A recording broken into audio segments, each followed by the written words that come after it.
Hoje estamos em Aco, ou Acre para nós. Um dia feliz, um dia passar raiva, no outro dia feliz de novo. Agora eu não sei o que me espera lá em cima. Vamos ver.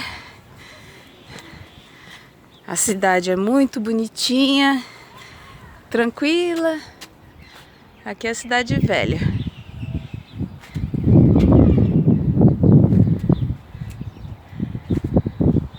E vamos subir para ver o que vai dar.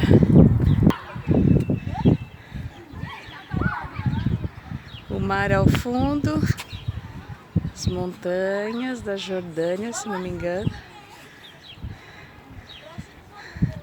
Molecada jogando futebol, correndo, brincando, aliás, não estão nem jogando. Vamos ali.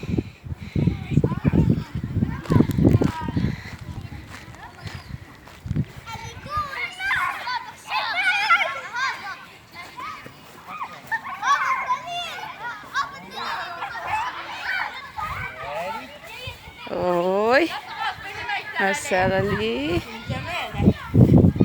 Hi!